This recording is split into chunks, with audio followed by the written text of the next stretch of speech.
ఎక్కడైనా ల్యాండ్ పై ఇన్వెస్ట్ చేయాలని అనుకుంటున్నారా? అయితే ఫ్యూచర్ సిటీలో ఇప్పుడే ల్యాండ్ పీస్ పెట్టుకోండి. పూర్తి వివరాలకు మాకు కాల్ చేయండి.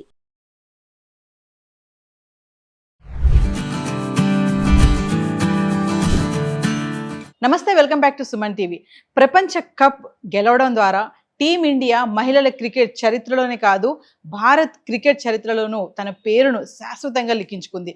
మరి కప్ తోటే కాకుండా ప్రైజ్ మనీని కూడా గెలుచుకుందని చెప్పుకోవాలి మన ఉమెన్స్ వరల్డ్ కప్ 2025. మరి దీనిపైన మరింత సమాచారం అందించడానికి, తమ విశ్లేషణ అందించడానికి అందుబాటులో ఉన్నారు క్రికెట్ అనలిస్ట్ వెంకటేష్ గారు. 1983లో కపిల్ సేన మొట్టమొదటిసారిగా వరల్డ్ కప్ గెలిచినప్పుడు అది మెన్స్ క్రికెట్కి ఎంత మేలు చేసిందో మనకు తెలుసు. ఒక్కసారి ఓవర్ నైట్ వాళ్ళందరూ సూపర్ స్టార్స్ అయిపోయారు and lot of money has come in to the game. కాసుల వర్షం కురిసింది. ఇప్పుడు హర్మన్ ప్రీత్ అండ్ కో వాళ్ళు ఉమెన్స్ వరల్డ్ కప్ గెలవడం కూడా అలాంటి గేమ్ చేంజర్ కాబోతుంది ఉమెన్స్ క్రికెట్. నిజంగా ఇది ఒక కలల cup. India has produced some great names in women's cricket. Shantharangaswamy, Diana Edulji, Mithali Raj, Jhulan Goswami, Neetu David, ఇలాంటి వాళ్ళు చాలామంది ఇండియాకి ఆడారు, వరల్డ్ క్లాస్ ప్లేయర్స్గా గుర్తింపు పొందారు. కానీ వాళ్ళెవ్వరు కూడా వరల్డ్ కప్ గెలవలేకపోయారు. కానీ ఇప్పుడు హర్మన్ ప్రీత్, స్మృతి మందన, దీప్తి శర్మ, జమీమా లాంటి వాళ్ళు వరల్డ్ కప్ గెలిచి ఇండియా ఎవ్వరికి తీసిపోదు అని ప్రూవ్ చేశారు ఉమెన్స్ క్రికెట్లో. అలాగే మగవాళ్ళకి అమ్మాయిలు తీసిపోరని కూడా ప్రూవ్ చేశారు. So great victory. నిజంగా it is a watershed moment in women's cricket history of India. దాంట్లో ఎలాంటి సందేహం లేదు. రేపటి నుంచి ఉమెన్స్ క్రికెట్ వేరుగా ఉంటుంది. ఇంతవరకు ఉమెన్స్ క్రికెట్ ఒక లెక్క, ఇక్కడి నుంచి ఒక లెక్కగా మనకి కనిపిస్తుంది. ఖచ్చితంగా ఎందుకంటే ఎవరు nobody has taken it seriously. But of late ఇటీవల కాలంలో ముఖ్యంగా జెన్జీ ఉమెన్స్ క్రికెట్ బాగా ఫాలో అవుతున్నారు. వాళ్ళు కూడా అలాగే పర్ఫామ్ చేస్తున్నారు. 2017లో we came very close to winning the world cup. 2017లో సెమీఫైనల్లో హర్మన్ ప్రీత్ ఆడిన 171 నాట్అవుట్, అది ఒక ఐకానిక్ ఇన్నింగ్స్. అది ఎప్పటికీ మర్చిపోలేని ఒక నాక్ అది ఆస్ట్రేలియా పైన. ఆ నాక్ తర్వాత ప్రతి ఒక్కరు ఉమెన్స్ క్రికెట్ గురించి కాస్త సీరియస్గా పట్టించుకోవడం ప్రారంభించారు. కానీ ఆ సెమీఫైనల్ తర్వాత ఫైనల్లో మనం సడన్ గా ఒక కొలాప్స్ అయిపోయి 9 రన్స్ తేడాతో ఓడిపోయాం. అంతకుముందు 2005లో కూడా మనం ఫైనల్కి వెళ్ళాం. అప్పుడు కూడా మనకు ఓటమి ఎదురైంది. 2022లో మనం సెమీఫైనల్కి వెళ్ళడానికి సిద్ధంగా ఉన్నప్పుడు మస్ట్ విన్ మ్యాచ్లో against South Africa Deepti Sharma వేసిన ఒక నో బాల్ వల్ల, లాస్ట్ ఓవర్ వేసిన నో బాల్ వల్ల మనం సెమీఫైనల్ స్లాట్ మిస్ అయిపోయాం. 2023 T20 వరల్డ్ కప్లో మనం ఆస్ట్రేలియా మీద ఒక అప్సెట్ విన్ సాధించడానికి సిద్ధంగా ఉన్న టైంలో హర్మన్ ప్రీత్ రన్అట్, ఆమె బ్యాట్ అక్కడ గడ్డిలో స్టక్ అయిపోవడం వల్ల ఆమె రన్ కంప్లీట్ చేయలేకపోయింది, రన్అట్ అయిపోయింది క్రూషియల్ స్టేజ్లో. దాంతో మన మ్యాచ్ చాలా నేరోగా 5-6 రన్స్ తేడాతో ఓడిపోయింది. ఇలాగా దెర్ వర్ సెవరల్ స్లిప్స్, చిన్న మిస్టేక్స్ వల్ల, చిన్న ఫ్రీక్ ఇన్సిడెంట్స్ వల్ల మనం వరల్డ్ కప్ గెలవడం అనేది, ఐసీసీ ట్రోఫీ గెలవడం అనేది ఇన్నాళ్ళు సాధ్యం కాలేదు. కానీ ఇప్పటికీ ఆ కళ నెరవేరింది. ఈ కళ నెరవేరడం వెనక బోల్డంత కృషి ఉంది. ఎందుకంటే ఉమెన్స్ క్రికెట్లో కానీ ఏ స్పోర్ట్కైనా కావాల్సింది మనీ. కాసుల వర్షం కురిస్తేనే, కాసుల సపోర్ట్ ఉండాలి. ఆ డబ్బు లేకపోతే గేమ్ ఇంప్రూవ్ కాదు. ఇన్ఫ్రాస్ట్రక్చర్ డెవలప్ కావాలి, ప్లేయర్స్ అట్రాక్ట్ కావాలి, వాళ్ళకి అది కెరీర్ ఆప్షన్ కావాలి. 2006లో బీసీసీఐ ఉమెన్స్ క్రికెట్ని కూడా బీసీసీఐలో మెర్జ్ చేశారు. అదేదో వాళ్ళు కోరుకుని మెర్జ్ చేసింది కాదు, ఐసీసీ వాళ్ళని మెర్జ్ కావాల్సిందిగా కోరింది, మెర్జ్ అయి తీరాల్సి వచ్చింది. సో అప్పటి నుంచి వాళ్ళకి కాస్త బెటర్ ఫెసిలిటీస్, బెటర్ ఇన్ఫ్రాస్ట్రక్చర్, మంచి స్టేడియంలు, కోచింగ్ ఫెసిలిటీస్ ఏర్పడడం మొదలైంది. కానీ అప్పటితోనే మనకి బ్రహ్మాండమైన మేలేం జరగలేదు. తర్వాత కూడా వాళ్ళు ఎన్నో ఇబ్బందులు ఫేస్ చేశారు.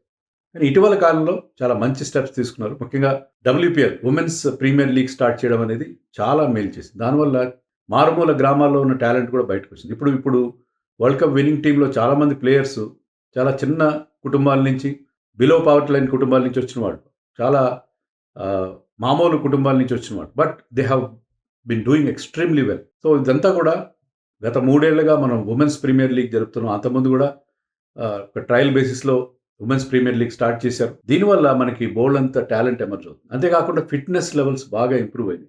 వాళ్ళ కోచింగ్ ఫెసిలిటీస్ మెరుగైనవి. ఒకప్పుడు నేషనల్ క్రికెట్ అకాడమీలో వీళ్ళకి ప్లేసే ఉండేది కాదు, వీళ్ళకి ప్రవేశం ఉండేది కాదు. కానీ ఇప్పుడు there also women also can utilise the facilities in national cricket academy. So women's cricket మీద బీసీసీఐ కానీ కేంద్ర ప్రభుత్వం కానీ చాలా ఎక్కువ శ్రద్ధ పెట్టడామని మనం చూసాం. ముఖ్యంగా బీసీసీఐ ఇటీవల కాలంలో మెన్కి ఎంత రెమ్యూనరేషన్ ఇస్తారో, వాళ్ళకి ఎలాంటి కాంట్రాక్ట్స్ ఇస్తారో ఈక్వల్ అమౌంట్ ఉమెన్ కూడా ఇవ్వడం అనేది, ఇది నిజంగా చాలా ఇంపార్టెంట్ స్టెప్. సో ఉమెన్ ఏ రకంగానూ ఇన్ఫీరియర్ కారు అని చెప్పి ఒక స్టేట్మెంట్ ఇచ్చింది. అక్కడ మనీ కాదు అక్కడ ముఖ్యం, ఉమెన్ క్రికెట్కి ఇచ్చిన ఆ encouragement. And we have wonderful talent. అయితే గతంలో ఏమైందంటే మనకి ఏ హర్మన్ ప్రీతో లేకపోతే స్మృతి మందన, దీప్తి శర్మ ఇలా ఒకరిద్దరు ఇండివిజువల్ పర్ఫార్మెన్సెస్ ఉండేవి. కానీ ఈ వరల్డ్ కప్‌లో ప్రత్యేకత ఏంటంటే ప్రతి ఒక్కరు కాంట్రిబ్యూట్ చేశారు. ప్రతి ఒక్కరి కాంట్రిబ్యూషన్ ఉంది. We are not dependent on Smriti or Harman. Pratika Rawal బాగా బ్యాటింగ్ చేసింది. షఫాలి వర్మని ప్రతిక రావల్ ఇంజరీ వల్ల ఆఖరి నిమిషంలో టీంలో చేరిస్తే ఆమె ఫైనల్‌లో ప్లేయర్ ఆఫ్ ది మ్యాచ్ అయింది. అద్భుతమైన ఇన్నింగ్స్ 87 రన్స్ చేయడంతో పాటు 2 వికెట్లు కూడా తీసింది. సో మనకున్న టాలెంట్ బెంచ్ స్ట్రెంగ్త్ అది ప్రూవ్ చేస్తుంది. అలాగే శ్రీచరణి కడపకు చెందిన అమ్మాయి.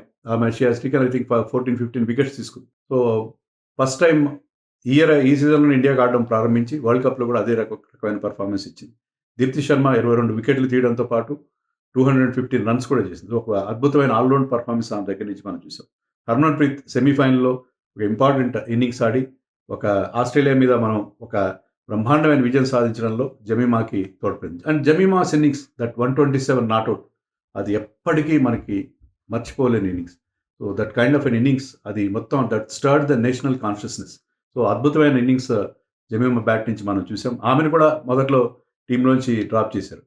కానీ ఎప్పుడైతే మళ్ళీ ఆమెకు అవకాశం వచ్చిందో కమ్‌బ్యాక్ అయిందో after scoring 2 ducks in the initial tournament she came back so strongly. New Zealand మీద కూడా ఒక బ్రహ్మాండమైన హాఫ్ సెంచరీ చేసింది. తర్వాత సెమీఫైనల్‌లో అదరగొట్టేసింది. సో ఇండియా యాక్చువల్‌గా 3 మ్యాచ్‌లు ఓడిపోయింది రౌండ్ రాబిన్ స్టేజ్‌లో. సౌత్ ఆఫ్రికాతో ఓడిపోయింది, ఆస్ట్రేలియాతో ఓడిపోయింది, ఇంగ్లాండ్‌తో ఓడిపోయింది. బట్ ఆ 3 మ్యాచ్‌లో కూడా they Ryan dum very close. చాలా చాలా బాగా పర్ఫార్మ్ చేశారు. కానీ నేరోగా ఓడిపోయారు. కానీ క్లియర్‌గా మనకు అర్థమైంది ఏంటంటే this team is looking very very strong. బ్యాలెన్స్డ్‌గా అనిపించింది. ఆల్రౌండర్స్ ఉన్నారు. దీప్తితో పాటు అమన్‌జోత్ లాంటి ఆల్రౌండర్స్ ఉన్నారు. స్నేహరానా ఉన్నది. సో వీళ్ళందరూ ఉండబట్టి మనకి టీమ్‌కి ఆ బ్రహ్మాండమైన స్ట్రెంగ్త్ రావడం అనేది మనం చూసాం. సో ఆ బ్యాలెన్స్ ఈవెన్ పేస్ బౌలింగ్‌లో రేణుక గాని, క్రాంతి గాని they also have done well. Spinners Deepti, శ్రీచరణ్‌తో పాటు Radha Yadav also has done well. ఓవరాల్‌గా టీమ్ చాలా చాలా స్ట్రాంగ్‌గా ఉండడంతో ఏంటంటే we could win this world cup. ఎందుకంటే వరల్డ్ కప్ అనేది ఇంతకుముందు జరిగిన అన్ని ఎడిషన్స్‌లో 13 ఎడిషన్స్ జరిగితే దాంట్లో మీకు 7 సార్లు ఆస్ట్రేలియా గెలిచింది, 5 సార్లు ఇంగ్లాండ్ గెలిచింది, ఒకసారి న్యూజిలాండ్ గెలిచింది. సో ఆ 3 టీమ్స్ దాటుకొని ఎప్పుడు వరల్డ్ కప్ వెళ్ళలేదు. ముఖ్యంగా ఆస్ట్రేలియా చాలా చాలా స్ట్రాంగ్‌గా కనిపించే టీం. కానీ మెల్లమెల్లగా మనం ఆ స్థాయికి చేరుకుంటున్నాం. ఆస్ట్రేలియా కాదు ఏ టీంకి తీసిపోమని చెప్పి మన వాళ్ళు ప్రూవ్ చేశారు. దీని తర్వాత ఉమెన్స్ క్రికెట్‌కి బ్రహ్మాండమైన గ్లామర్ వస్తది. ఉమెన్ క్రికెటర్స్ కూడా మెన్ క్రికెటర్స్‌కి ఏ మాత్రం తీసిపోరని అనిపిస్తది. దానివల్ల మన నాట్ ఓన్లీ క్రికెటర్స్ మన ఇండియన్ ఉమెన్ అందరూ కూడా కష్టపడితే మన మంచి ఫలితాలు వస్తాయి. మనం కూడా we can reach that excellence. అద్భుతమైన టాప్ స్టేజ్‌కి వెళ్ళగలమన్న కాన్ఫిడెన్స్ భారత మహిళలందరికీ మన క్రికెట్ అమ్మాయిలు ఇచ్చారు. దాంట్లో ఎలాంటి సందేహం లేదు.